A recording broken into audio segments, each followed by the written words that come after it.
Mga kapuso, nag-ikot po kami kanina sa mga barangay na malapit sa Marikina River.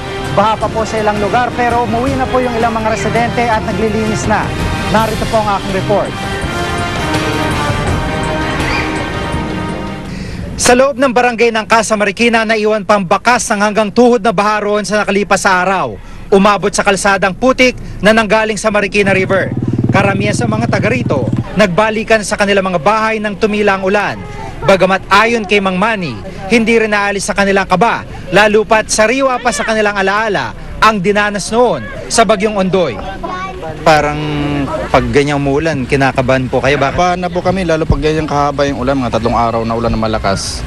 Kasi may phobia na kami sa nangyari ng Ondoy. Nagsisiguro na lang kami.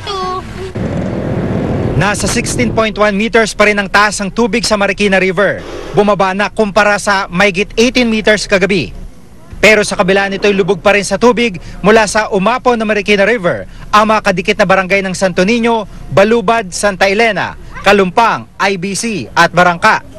Nang puntahan namin ang barangay Santa Elena, nagsisikap ang mga taong linisin ng kanila lugar. Pero ang sasakyang ito, hindi na naisalba pa. Kahit hindi na ganong umuulan, hindi naman daw ito dapat maging kampante ang mga tao. Huwag muna nating asahan kasi medyo bumubugso-bugso pa ang ulan eh. Baka may pagbabago pa. Kaninang umaga naman po ay sinalanta ng buhawi ang 2 barangay sa May Kawayan, Bulacan. Tinutukan niya ni Ian Cruz, exclusive. Nawasak ang bakod ng palarong ito sa Elysian Subdivision sa Bahay Pari, May Kawayan, Bulacan matapos mabagsakan ng malaking puno nang dumaan ang buhawi sa lugar mag-alas 6 ng umaga kanina. Ilang poste rin ng kuryente ang nasira sa lakas ng hangin. Marami ring bubong ng bahay ang nilipad. Umuugong na hangin raw na may kasamang ulan ang gumising sa mga residente kanina. Biglang ugong, ang lakas, yung mga 2 to 3 minutes, biglang yun na, ang lakas ng ugong, biglang nagbagsakan na yung paglabas namin paglabas ko sa pinto, sarado na yung mga kalye dahil nagbagsakan yung mga puno. Si Aling Carmelita, labis ang takot. Akala raw niya, nilipad ng buhawi ang bubong nila. Yun pala, ang bahay na ito ang nawala ng bubong. Tumama ang bubong sa poste ng kuryente sa tapat ng bahay ni Aling Carmelita. Diyan nagdadaan sa bubong na yan, umiikot. Dala-dala yung yero na yan, ang lakas. Kaya nga nagtatakbo ko sa loob namin, nagsisigaw ako. Pati ang fiberglass sa bubong sa harap ng chapel, di nakaligtas. Nasira rin ang yerong bubong ng ilan pang bahay dahil sa malakas na hangin. Ang ibang residente, kani-kanilang kilos para matanggal ang mga sanga ng punong kahoy. May naiulat din sa Bulacan Provincial Risk Reduction Management Council na pananalasan ng buhawi sa Bayugo sa May Kawayan rin.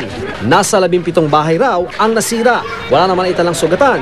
Nasa ilalim ng state of calamity ang May Kawayan. Malaking bahagi rin kasi nito ang binaha dahil sa grabing pag-ulan sa nakalipas sa mga araw.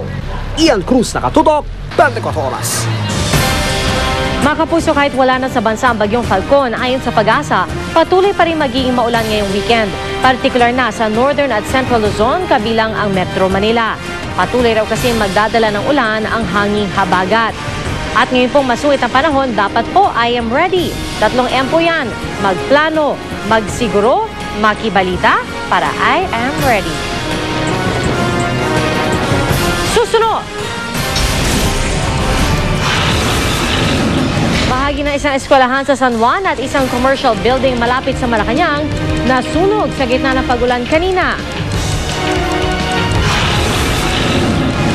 Kwarto sa Bulacan Provincial Jail ng star witness laban sa Dominguez Carnapping Syndicate, pinasabugan. Akusado sa Desel Corbito double murder case na si Michael Ray Aquino, bumabiyahe na pabalik sa Pilipinas matapos ang 10 taong pananatili sa Amerika. At King of Pop Michael Jackson muling inalala sa kanyang 2nd death anniversary. Tutok na dito sa 24 oras.